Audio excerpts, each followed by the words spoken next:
Glória a Deus pela vida de cada irmão aqui, nessa escola, nesse estudo. Hoje eu tenho que olhar para cá. Hoje nós estamos começando um novo título, um novo tema, capítulo 24 de Isaías. Nosso título é Tribulação e Reino Vindouros. E esse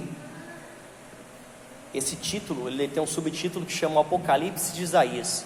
Então, a partir de agora, até uma determinada altura, do livro de Isaías, uns 3 capítulos, nós vamos ver sobre essa questão da tribulação, especificamente o Apocalipse. Então, é como se nós estivéssemos estudando aqui o livro de João, mas só que muito tempo antes de João falar Apocalipse, Isaías já estava falando as mesmas coisas que ele também profetizaria no futuro. Só que a diferença é que João dá uma certa quantidade de detalhes, tanto porque ele estava lá, ele teve aquele prazer, aquele momento, aquele privilégio de ver realmente todas as coisas que aconteceriam no futuro, Não sei se privilégio ou se assombração, porque algo muito terrível, com certeza ele viu coisas, se a gente vê uma guerra estourando, já é horrível. O que ele viu no futuro é muito pior.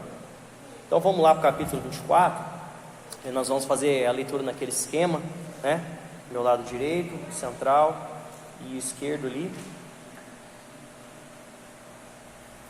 Então nós vamos ler o capítulo 24 todo, Isaías 24 do 1 até o 23, e o nosso título, o nosso primeiro versículo diz assim: Eis que o Senhor vai devastar e dessolar a terra, vai transtornar a sua superfície e lhe dispersar os moradores.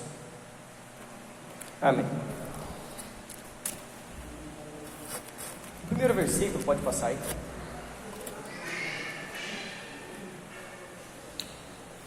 Julgamentos da tribulação, o versículo 1 até o versículo 4. Essa seção do capítulo, como eu tinha falado, do capítulo 24 até o capítulo 27, ela é conhecida como o Apocalipse de Isaías, pois trata dos juízos do período da tribulação e das bênçãos da era milenar. Os julgamentos vindouros será sobre toda a terra. Então olha só, no versículo 1 em diante até o versículo 4, ele começa falando assim: Eis que o Senhor vai devastar e desolar a terra, vai transtornar a sua superfície e dispersar os moradores. O que suceder ao povo sucederá ao sacerdote e ao servo como ao seu senhor, à serva como a sua dona, ao comprador como ao vendedor, e ao que empresta como que toma emprestado, ao credor como ao devedor. Todos, aqui ele quer dizer o quê? Que todos, sem exceção, não importa, pobre, rico, quem estiver na época da grande tribulação, vai sim pagar o mesmo preço que todos vão pagar.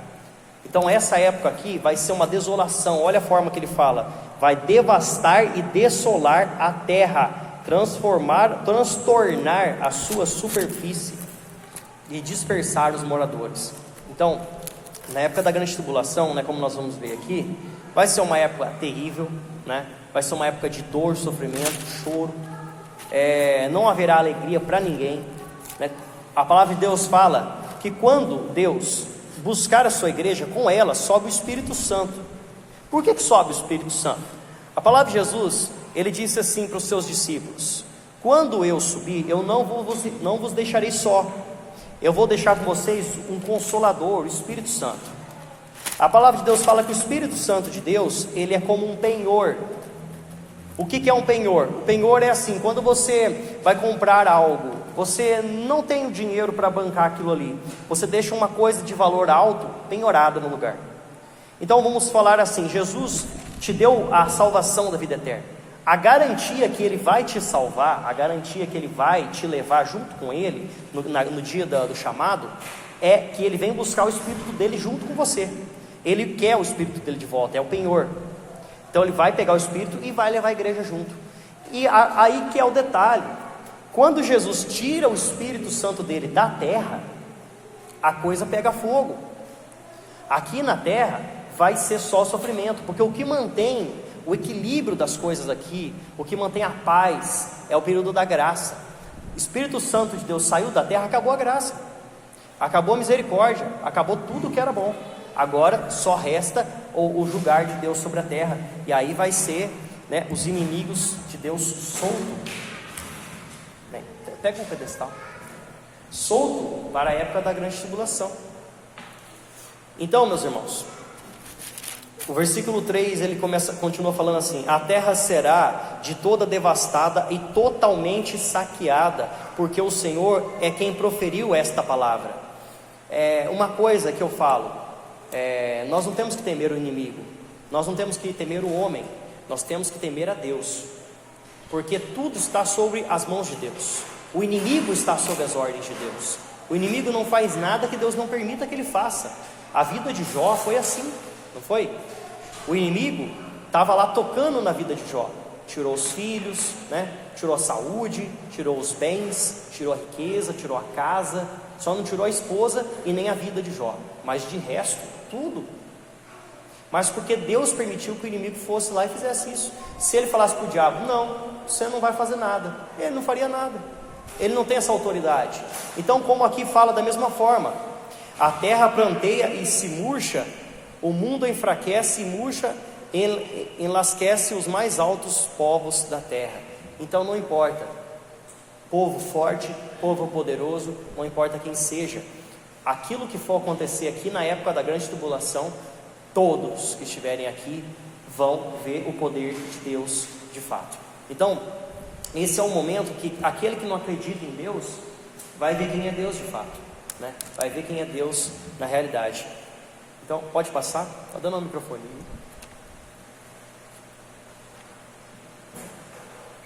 Vamos lá, eu tenho um textinho para abrir aqui. O microfone está com vocês aí, né? Beleza. Então começa lendo aí, ó.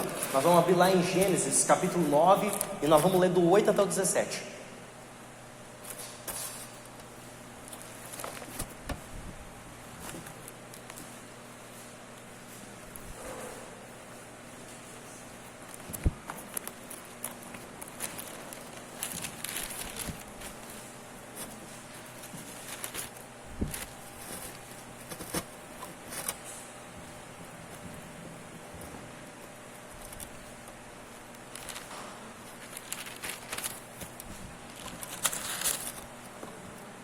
Pode começar lendo.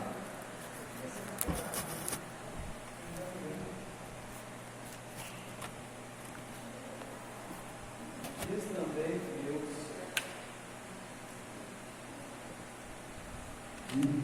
Isso. Diz também Deus a Noé e Deus Filho.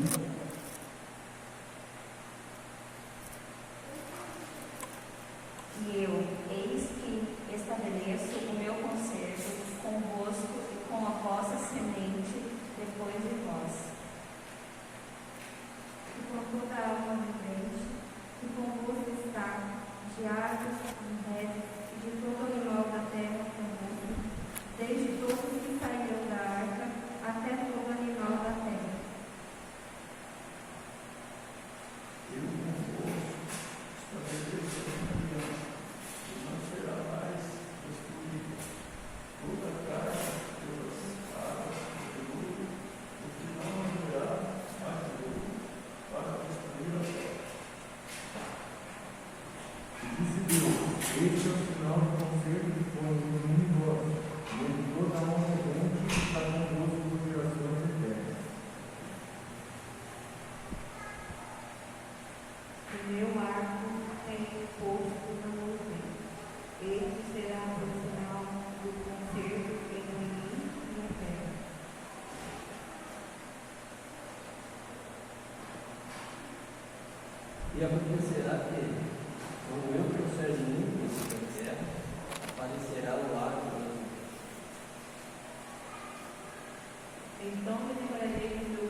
Os árvores que estão nas nuvens devorarão, e me lembrarei da aliança eterna entre Deus e todos os seres viventes em toda a carne que há sobre a terra.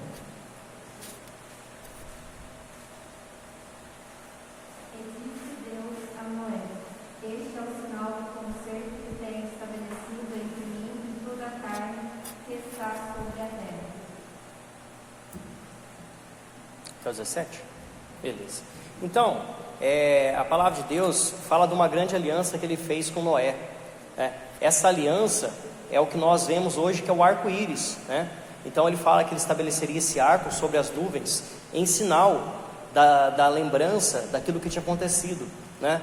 Porque Deus falou assim que não destruiria mais a terra com as águas, e aquele seria o arco, aquele seria a aliança, mostrando que ele não faria mais dessa forma a destruição da terra, né? As pessoas, teve uma pessoa que falou assim para mim: Deus não vai destruir a terra com água, vai destruir com fogo. Então no final vai ter sim o fogo ardente da época da grande tribulação que nós estamos vendo. E aqui, como nós lemos no versículo 5, olha: na verdade a terra está contaminada por causa dos seus moradores, porquanto transgredirem a lei, as leis, violaram os estatutos e quebraram a aliança eterna. Então, essa aliança pode referir-se à aliança que nós falamos de Deus com Noé, que o homem quebrou, ou pode também falar dos mandamentos de Deus em geral. De qualquer forma, o que quer dizer? Que o homem não mantém a parte dele do acordo com Deus, né? De nós voltarmos a Deus, buscarmos a Deus, servirmos a Deus. Porque as mesmas coisas que aconteceram na época do dilúvio, pelo motivo qual aconteceu o dilúvio, melhor dizendo, né, aquele terror que havia na terra, né, a palavra de Deus fala tantas coisas ali, né, o homem perverteu totalmente a forma de agir com Deus, né, ele fala das coisas ali, né, ali era o homossexualismo, era o problema de violência extrema que havia na terra naquela época, e era pouca gente, né, e Deus já se irou com aquele povo daquela forma que destruiu a terra. E hoje acontecem coisas piores. Por quê? Porque tem mais gente, mais pecado, mais problemas, né? Então Deus, ele disse aqui que ele vai trazer esse dia da grande tribulação para poder encerrar esse problema da humanidade com o pecado. E continuando aqui, pode passar? Do 6 até o 9, ó. Por isso a maldição consome a terra, e os que habitam nela se tornam culpados. Por isso serão queimados os moradores da terra, e poucos homens restarão. Então haverá uma diminuição da população drástica, uma diminuição drástica da população mundial para a época da grande tribulação. Quando a gente começar a estudar o livro de Apocalipse, né, nós vamos ver o que vai acontecer aqui, né? A grande parte da terra que será morta, uma que, primeiramente, a igreja vai subir, então já vai se tirar um percentual de pessoas da terra, que é os que vão subir para a glória de Deus. Outra grande parte vai ser devastada antes mesmo do período da grande tribulação, né? E na época da grande tribulação também. Então vai haver pouca gente na terra. Aqui ele já dá esse detalhe. Planteia o vinho e enlasquece a vide, e gemem todos os que estavam de coração alegre. Cessou o folguedo dos tamborins, acabou o ruído dos que exultam, e descansou a alegria da harpa. Já não se bebe vinho entre canções, a bebida forte é amarga para os que a bebem. Então, o que ele fala aqui é o seguinte: nessa época aqui, não tem alegria nenhuma. O vinho, ele na Bíblia, é descrito como algo que traz alegria, traz prazer para as pessoas, de forma boa e de forma ruim, né? De forma boa porque ele é um fruto bendito de Deus, que até Jesus usa no Novo Testamento, e também consome no Novo Testamento, né? Como símbolo do próprio sangue dele, né? É algo que eles sempre usaram nas festas. E também pode ser uma coisa ruim, É a partir do momento que a Bíblia descreve que a pessoa vai lá e se aquece, vara a noite festejando e se aquece com um vinho no frio da noite. Por quê? Porque de tanto beber, né? Então o alcoolismo aqui, né, retratado. Quando a pessoa passa do ponto, quando a pessoa está usando vinho para poder não ficar, não sentir o prazer do gosto da uva, não, mas para se embebedar, para sentir o gosto do álcool, né, de fato, né, para poder passar do limite e a pessoa perder a consciência daquilo que está fazendo. Então, o vinho ele é descrito como algo que traz essa alegria. Então, aqui nem o vinho, nem a bebida forte, né, nem a música, nada vai trazer mais alegria ao coração dos homens nessa época aqui. Ou seja, não tem escapatória, é só tristeza, choro, né? Quem tiver ficado aqui não vai ter nada de bom para comemorar, né? As pessoas que estiverem aqui, vai haver um período que elas vão até buscar a própria morte, mas Deus não vai deixar a pessoa morrer. Então a pessoa vai querer se suicidar, vai querer se matar, né? Eu falava até um pastor, eu acho que era o pastor Cláudio, não lembro. Ele falava assim: aqui na época da grande tribulação, a pessoa vai pegar lá, vai colocar o pescoço na linha do trem, e o trem vai passar por cima, vai arrancar a cabeça da pessoa. A pessoa vai ter que pegar a cabeça e sair carregando para a rua, porque ela não vai morrer, né? Então, aqui é uma mula sem cabeça andando para a rua aí, porque a pessoa vai buscar a morte, e a morte não vai encontrar ela, a morte vai fugir dela. É o que fala em Apocalipse, a gente pode ver lá depois isso aí. Quem quiser tiver curiosidade pode ler, vai ver isso aí, né? Não nessas palavras que o trem, porque não tinha trem nessa época aqui, mas ele vai dizer que a morte vai fugir dele. Então não importa o que a pessoa faça, vai ser um período de sofrimento, né? É como no inferno a pessoa vai sofrer, a pessoa vai morrer, o espírito não morre, ele vai ficar padecendo, ele vai ficar sofrendo.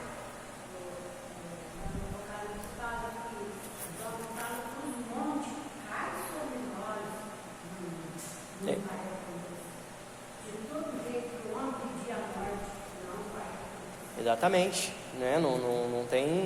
Não tem escapatória, a pessoa vai passar por tudo isso.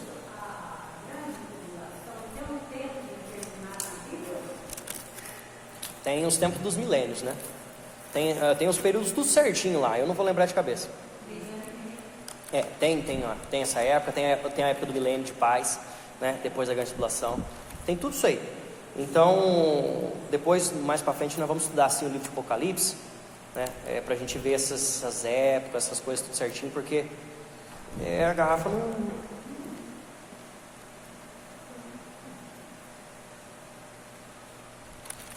não me obedece.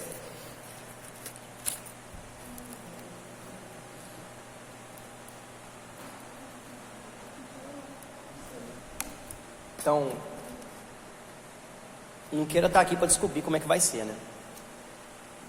Mas vai ter até uma época da pregação das duas testemunhas também. Vai acontecer muita coisa aqui e o período não é curto, né? Vai ter uma época que Deus vai ordenar aos demônios que eles atormentem as pessoas e não matem, mas fiquem perseguindo as pessoas o tempo todo. Então vai ter tudo isso aí e realmente não vai ser nada bom e não vai ter descanso para a pessoa, né? Não é como você hoje fica doente de alguma coisa, você toma um remédio, você passa por aquilo, você sara, né? Naquela época você não vai nem morrer, você vai continuar sofrendo. Então é o tempo todo, quem ficar, né? Quem ficar vai ficar sofrendo o tempo todo. E pode passar. Alguém abre lá em Gênesis 1:2. Se não tiver com o microfone aí, já pega para ler. Quem está com o microfone? Pode ler então, quem tiver aí, pode ler. Gênesis 1:2, ó. Eu vou ler aqui. Demolida está a cidade caótica. Todas as casas estão fechadas, ninguém pode entrar. O que quer dizer isso? Casas fechadas. Casas fechadas porque a casa é um local de refúgio, local de abrigo, né? Você está acontecendo alguma coisa no meio da rua, você sai correndo para dentro da sua casa, né? Se você vai ser assaltado, você vê a casa, você entra na casa e se esconde. Então é um refúgio. Todas as casas estão fechadas, ou seja, não importa para onde você vai correr. Isso aqui não precisa nem ser literalmente, né? As casas podem estar até abertas, destruídas, tudo, mas não importa, não tem escapatória. A pessoa pode enfiar dentro do meio da terra que o diabo vai lá perseguir a pessoa lá, né? Então não tem para onde escapar nessa época.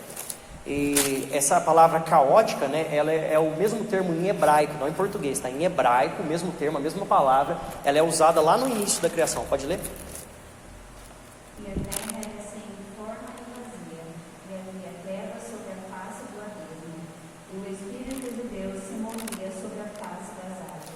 Então, nesse texto aí, né, a terra estava sem forma e vazia, né, esse termo que é usado aqui no começo, descreve esse caos, né, caótico, porque havia terra no princípio da criação dela, ela já estava lá.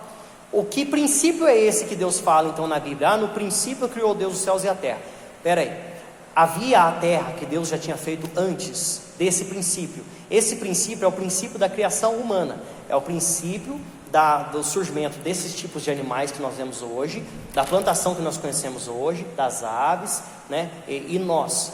Então esse é o princípio descrito em Gênesis. A palavra de Deus fala que já tinha terra antes disso, né? A terra já estava lá, ela era sem forma e também estava vazia. Ela estava, porque em algum momento ela também estava cheia com alguma coisa, né? Havia alguma coisa na terra aqui que a Bíblia não descreve, né? E aí houve uma destruição disso tudo, e ela ficou sem forma e vazia, e o Espírito de Deus ficava lá, e fala que tinha água, né? Ele parava sobre a face das águas do abismo. Então havia também a água, e havia a terra, só não havia vida. E aí Deus decidiu repovoar a terra, recriar a terra, né? Versículo 11, pode passar? Do 11 ao 13 diz assim: gritam por vinho, de novo vinho, nas ruas, fez-se noite para toda alegria, e foi banido da terra o prazer. Aqui é diferente um pouco. Aqui gritam por vinho, ou seja, as pessoas buscam alívio. O vinho, como ele possui o álcool ele é um entorpecente. Então a pessoa, quando passa um pouquinho além da conta do álcool, tem coisa que ela nem sente mais, né? E tem coisa que ela não lembra mais. No outro dia, a pessoa já muitas vezes não lembra o que aconteceu no dia anterior ou um pouquinho tempo atrás. Ela dá um apagão na cabeça da pessoa, né? O álcool ele tem esse poder de entorpecer o cérebro da pessoa, diminuindo dor, ou às vezes até tirando mesmo a dor, a pessoa não sente nada, ou não lembra daquilo que aconteceu. Então, as pessoas gritam por vinho ou por alívio. As pessoas buscam alívio, buscam remédio para aquilo que está acontecendo nessa época de grande tribulação, né? A palavra de Deus lá no livro de Apocalipse, ela descreve aqueles demônios que eu tinha falado como se fossem uns bichos terríveis, né? A palavra de Deus fala que são gafanhotos com dentes de leões, com asas, que voam do tamanho de cavalos, né? Perseguindo as pessoas para a rua. Você tenta imaginar um bicho desse aí, né? Então, não é uma coisa bonita de se ver. Teve uma pessoa que falou assim para mim: não, porque os gafanhotos que estão lá na Argentina, é o livro de Apocalipse se cumprindo. Eu falei assim: mas nunca, mas não chega nem perto. Mas que porcaria de demônio é esse que não conseguiu passar nem da fronteira para vir do Brasil aqui? Eles não morreram, tudo não foi na fronteira lá? Nem chegamos a ver esses gafanhotos aqui. Não passou nem nos fake news das nossas televisões, né? Porque lá, o que mais tem no Brasil agora é fake news, né? Então, não é, gente, calma aí. Isso aí é na época da grande tribulação. Na época da grande tribulação. Se fosse assim, a igreja inteira já tinha ficado. Misericórdia. Eu não sou milenista não, tem gente que é. Tem gente que fala que vai passar pela grande tribulação. Eu não quero estar aqui quando o bicho estiver pegando. Entendeu? Olha a porta lá. Tem que amarrar ela.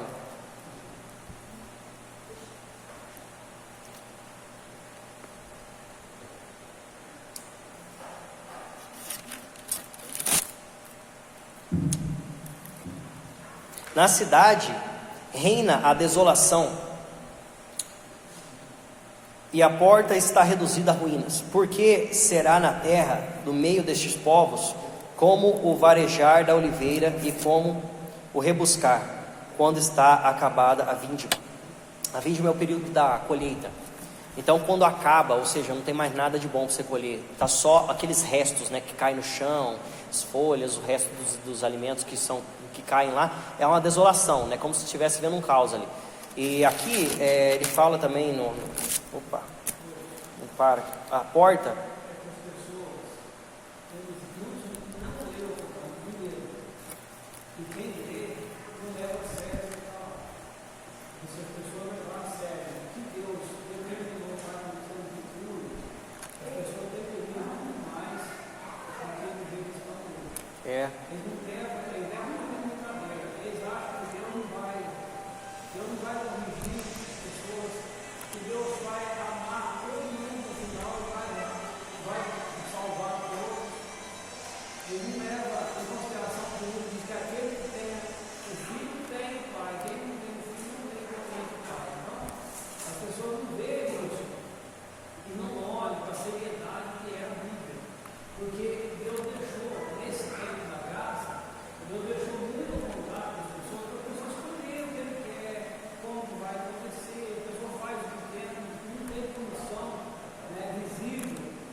que aquele que não tem Cristo vai ficar mesmo, ou aquele que viver relaxadamente vai ficar com aquela situação, aí vou começar a despertar. Caso contrário, uma minoria que será salva. Ela só vai falar disso, né? É o mínimo que será salvo. Então, muitos vão falar, mas Senhor, você é demônio, eu falei línguas novas, eu falei tanta coisa. A partir do maldito, eu não escuto. Exatamente. Coisas que Jesus mesmo, o próprio Jesus disse, mas a pessoa não leva a sério. Exatamente. A questão é que o homem está perdendo cada vez mais a fé, né? O crente está perdendo a fé. O crente não leva sério as coisas de Deus, né? Não tem compromisso com Deus, leva a obra de Deus na brincadeira, né? Faz coisas de qualquer jeito. O dia que quer buscar Deus, busca. O dia que não quer, não busca. Não lê Bíblia, não ora. Jejum ninguém faz. Então, a questão é que o próprio povo de Deus já está perdendo interesse nas coisas de Deus, né? Talvez isso seja uma exclusividade daqui. Talvez não seja todos que sejam assim. Em países que a coisa é mais apertada, quem é crente, quem não é, morre, né? Quem é crente morre pelo Evangelho. E quem não é crente já não é mesmo. Porque ou você é ou você não é. Aqui tem um meio termo. Aqui ninguém é punido, ninguém é perseguido pelo governo, não tem uma facção aí que sai correndo atrás da igreja para poder matar as pessoas. Então é diferente. No Brasil é um comodismo muito grande, né? Não sei até quando vai ser assim. Mas se apertar a coisa de vez mesmo, porque como essa pandemia trouxe, né, para a igreja quem realmente ia ficar, essa pandemia fez isso. Quem não ia ficar já saiu. E quem está aqui é um povo que está aguentando a época da pandemia. Isso aí é só uma doença, uma epidemia que aconteceu, que não vamos falar assim, não é culpa de ninguém, vamos falar desse jeito, né? É uma doença que apareceu. Agora, se tivesse mesmo uma perseguição, como tem do Talibã, né, como tem nesses países árabes aí, nesses lugares islamitas, muçulmano, como tem na Coreia, se fosse da forma que é lá aqui, aí você ia ver quem de fato serve a Deus e quem está disposto a morrer e quem está disposto a deixar. É o que ia acontecer, né? Mas a pessoa que não acredita, como você falou, para ele é tudo conto de fada, é só mais uma história que nem um livro qualquer no mundo, né? Não vai acontecer nada disso, né? E o ateísmo hoje em dia está aumentando cada vez mais, né? As pessoas hoje estão cada vez mais descrentes nas coisas de Deus.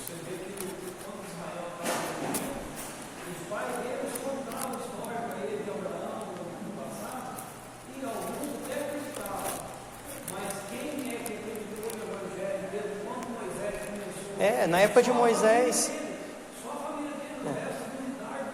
Na época de Moisés ninguém acreditava em Deus mais. E os que sabiam também não estavam nem aí, porque estavam vivendo na escravidão.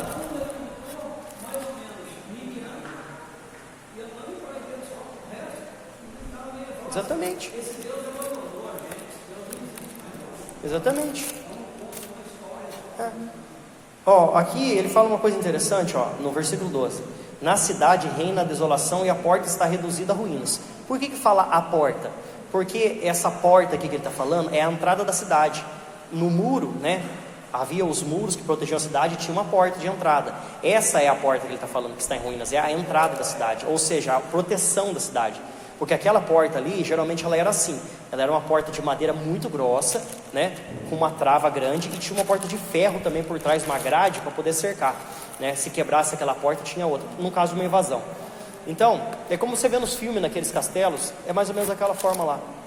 Então tinha uma proteção forte, que era essa porta aqui, tão forte quanto a muralha. Vamos ver agora o 13, né? Porque será na terra, no meio destes povos, como varejar da... isso que eu já li. E vamos para o próximo. Do 14 ao 16. Eles levantam a voz e cantam com alegria por causa da glória do Senhor, exultam desde o mar.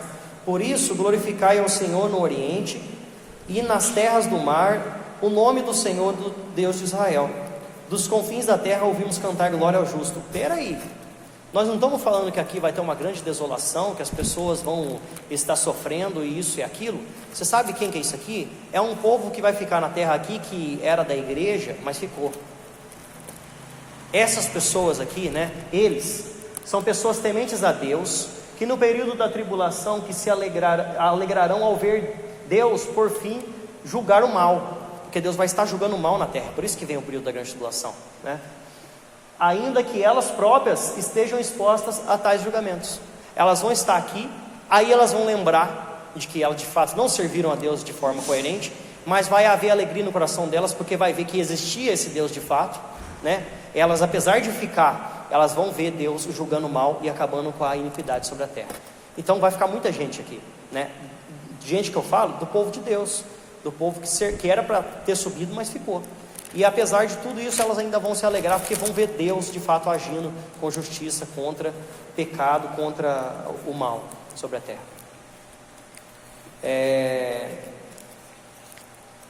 Vou passar aí. Ainda falta o resto, né? 16. Mas eu digo, definho, ai de mim, os pérfidos tratam perfidamente. Sim, os pérfidos tratam muito, muito perfidamente. Pode passar? Versículo 17 até o 20. Terror, cova e laço vem sobre ti, ó morador da terra. E será que aquele que fugir da voz do terror cairá na cova? E se sair da cova, o laço prenderá. Porque Cada vento que bate aqui eu perco onde que eu estou lendo. Porque as represas do alto se abrem e tremem os fundamentos da terra. Isso aqui é que nem a história da onça. Quem conhece a história da onça? O cara falou assim pro outro: ô compadre, se você está no meio do mato e uma onça vem perseguir você, o que você faz? Eu fujo dela. Mas ela corre mais que você, né, compadre? Tem razão. Então eu subo na árvore. Mas a onça escala a árvore. Tá, mas então eu sei lá, eu vou pra dentro d'água. A onça nada. Ô compadre, você tá do lado meu ou você tá do lado da onça? Esse aí é o tal do amigo da onça. Então aqui, olha só o jeito que ele fala: será que aquele que fugir da voz do terror cairá na cova? Se sair da cova, o laço prenderá. Porque as represas do alto se abrem e tremem os fundamentos da terra. Então não tem para onde fugir, né? Se a pessoa se ela corre do grito, a cova prende ela. Se ela vai sair da cova, ela cai no laço, né? Se ele foge da onça correndo, ela pega ele. Se ele sobe na árvore, ela pega também. Então não tem jeito. E será que eu vou ler de novo. A terra será de todo quebrantada, e ela totalmente romperá, a terra violentamente se moverá. Aqui a gente vê um abalo sísmico acontecendo, né? Um terremoto de fato, rachaduras na terra. Aquele que já assistiu aquele filme 2012 lá, né? Começa a quebrar tudo, né? A falha de San Andreas, vê que a falha de San Andreas é real, né? A falha de San Andreas, outros filmes que mostram aqueles abalo sísmico que racha parte da terra, vai ser desse jeito aí. A coisa vai ferver aqui. A terra cambaleará como um bêbado e balanceará como rede de dormir. A sua transgressão pesa sobre ela, e ela cairá e jamais se levantará. Então você vê aqui que ela vai ficar totalmente desolada, vai ser totalmente destruída nesse período aqui, até a época que ela for reformada, vamos falar assim, né? Depois disso tudo, que Deus trazer a Nova Jerusalém para a terra, as coisas vão mudar muito. Mas até esse período aí, ela vai ser totalmente destruída e ninguém vai levantar ela. Ninguém vai reconstruir, ela não vai ser erguida novamente. Pode passar?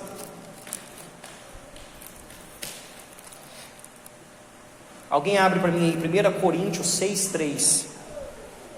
Alguém pega o micro aí. Naquele dia o Senhor castigará no céu as hostes celestes. Naquele dia o Senhor castigará no céu as hostes celestes, e os reis da terra na terra serão ajuntados como pesos em masmorra, e encerrados num cárcere, e castigados depois de muitos dias. Então, esse aqui que fala no comecinho, essas hostes celestes, provavelmente está falando aos anjos rebeldes, que lá no comecinho se rebelaram junto com Satanás, né, com Lúcifer, e perderam sua glória. Esses também vão ser julgados, a palavra de Deus fala. E tem um detalhe que vocês não perceberam. A palavra de Deus diz que Ele trouxe Jesus para nós, mas não trouxe para os anjos. Então os anjos que rebelaram lá no comecinho, apesar de ser também os filhos de Deus, eles não têm essa segunda chance, como o ser humano tem. Eles cometeram o pecado, o ser humano também cometeu o pecado. Da mesma forma, rebeldia, pecado, é tudo a mesma coisa, sabe? Só que eles não tiveram essa segunda chance, né? Até o pregador Lu, ele fala numa música dele lá, que ele até entende a raiva do diabo, porque o ser humano tem essa segunda chance, e ele não, né? Os anjos não têm. Os anjos, eles eram para ser seres perfeitos, e eles também são dotados de consciência e também de livre-arbítrio. Então eles também sabem o que eles fazem. Eles são como nós também, que têm vontade própria. Então eles podem errar ou não. Apesar de ser perfeitos, eles escolhem o caminho deles, né? E eles decidiram se rebelar no comecinho. Pode ler aí quem achou? Não haveis vós que haveis de julgar os anjos, quanto mais coisas pertencentes a esta vida. Viu? Julgar anjos. Até os anjos serão julgados também. Julgados, né? Não só condenados, vai ser julgado. E o versículo 23, pode passar? Aí nós vemos um abalo cosmológico, né? Abalos cósmicos. Alguém abre lá em Apocalipse 21, 23. A lua e o sol, olha, a lua se envergonhará e o sol se confundirá quando o Senhor dos Exércitos reinar no monte Sião e em Jerusalém, perante os seus anciãos haverá glória. A lua e o sol empalidecerão, ou seja, perderão seu brilho, ou melhor, o sol perderá o seu brilho, consequentemente a lua, né? Quando a glória do Senhor for revelada na segunda vinda de Cristo. Pode ler aí Apocalipse.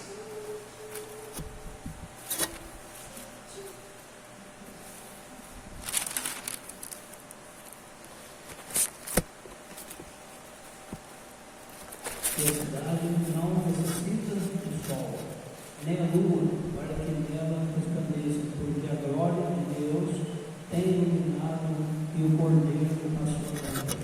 Então, nessa época da grande tribulação, o sol e a lua vão perder o seu brilho, né? Algumas estrelas vão até cair do céu, a palavra de Deus fala. E Deus não vai restaurar. Não vai restaurar o sol, não vai restaurar a lua, não vai restaurar as estrelas, não vai restaurar nada disso, né? Pelo contrário, fala que não há necessidade, porque o próprio Deus que habita no meio da terra, que habita no meio da nova Jerusalém, Ele é a luz, Ele brilha a ponto de haver claridade. Então não há necessidade de sol. Ou seja, quem ficar para o lado de fora do muro, não vai ter sol, não vai ter lua. Quem assistiu